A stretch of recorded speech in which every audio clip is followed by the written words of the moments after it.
क्या आपने कभी सोचा है कि कोई इंसान अपनी पूरी जिंदगी एक ऐसे साथी के साथ बिता सकता है जिसे दुनिया देख नहीं सकती?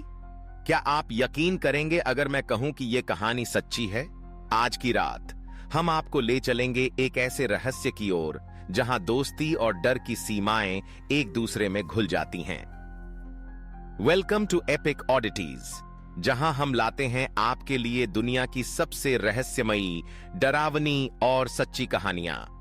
आज की कहानी है एक इंसान जो भूत के साथ रहता था और उसी के साथ अपनी जिंदगी बिताता था। यह कहानी है अजय की, जो उत्तर प्रदेश के एक छोटे से गांव में रहता था। बचपन से ही अजय थोड़ा अलग था, चुपचाप, अकेला और अक्सर अपने आप से बातें करता रहता। उसके माता पिता सोचते थे कि शायद उसका कोई काल्पनिक दोस्त है, लेकिन अजय हमेशा कहता, मेरा दोस्त असली है, बस आप लोग उसे देख नहीं सकते। गांव के लोग अजय का मजाक उड़ाते, लेकिन अजय को फर्क नहीं पड़ता। उसके लिए उसका दोस्त रघु ही उसकी पूरी दुनिया था। रघु हमेशा उसके साथ रहता, खेलता, बातें करता और रात को उसके सपनों में भी आता। समय बीतता गया, अजय बड़ा होता गया, लेकिन रघु कभी नहीं बदला। उसकी शक्ल, उसकी आवाज, सब कुछ वैसा ही रहा। अजय की मां को शक हुआ तो उन्होंने गांव के पुजारी से बात की।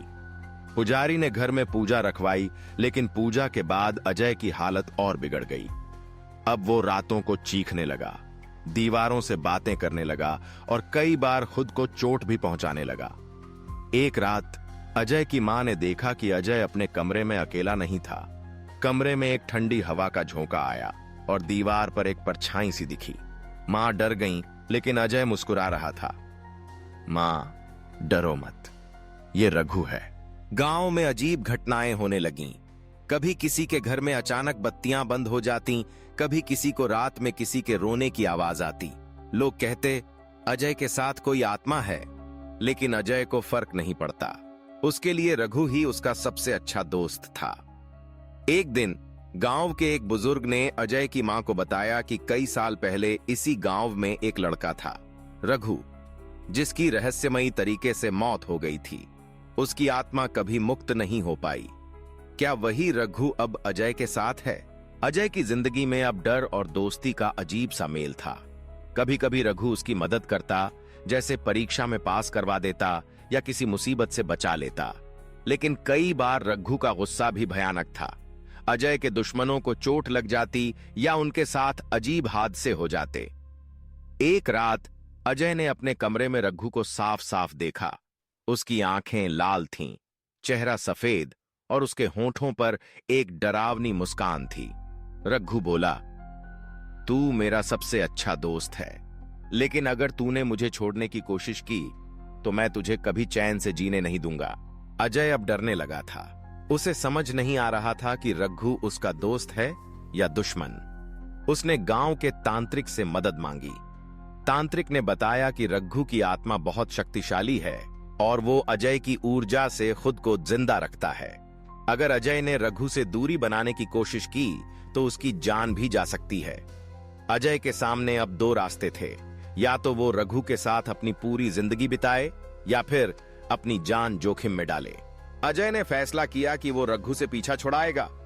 उसने गांव के मंदिर में जाकर 7 दिन का उपवास रखा और हर रात भगवान से प्रार्थना की, लेकिन हर रात रघु और ज्यादा डरावना होता गया। कभी कभी अजय के कमरे में खून के निशान दिखते, कभी उसकी किताबें अपने आप जलने लगतीं। आखिरकार 7वें दिन अजय ने सपने में रघु को देखा। रघु रो रहा था, तू मुझे छोड़ क्यों रहा है? मैं तेरा दोस्त हूं। अजय की आंखों से भी आंसू निकल आए। उसने रघु से कहा, अगर तू सच में मेरा दोस्त है तो मुझे आजाद कर दे। अगली सुबह अजय की मां ने देखा कि अजय गहरी नींद में है और उसके चेहरे पर शांति है। कमरे में कोई अजीब एहसास नहीं था, न ठंडी हवा, न परछाई। अजय ने जब आंखें खोलीं तो उसे महसूस हुआ कि रघु अब उसके साथ नहीं है, लेकिन उसके दिल में रघु की याद हमेशा के लिए रह गई। गांव में भी अब सब कुछ सामान्य हो गया। लोग कहते हैं कि अजय ने एक भूत को दोस्ती और प्यार से मुक्त कर दिया, लेकिन अजय आज भी कभी कभी अकेले में मुस्कुरा देता है, जैसे कोई उसके पास बैठा हो। तो दोस्तों, ये थी एक सच्ची, रहस्यमयी और डरावनी कहानी, एक इंसान की जिसने अपनी जिंदगी एक भूत के साथ बिताई। क्या आप यकीन करते हैं कि आत्माएं हमारे बीच रहती हैं? क्या आपने कभी ऐसा अनुभव किया है? अगर आपको यह कहानी पसंद आई हो तो लाइक करें, सब्सक्राइब करें और बेल आइकन दबाना न भूलें। एपिक ऑडिटीज पर हम लाते रहेंगे आपके लिए ऐसी ही सच्ची, डरावनी और रहस्यमयी कहानियां। अगली बार फिर मिलेंगे एक नई कहानी के साथ, सिर्फ एपिक ऑडिटीज पर।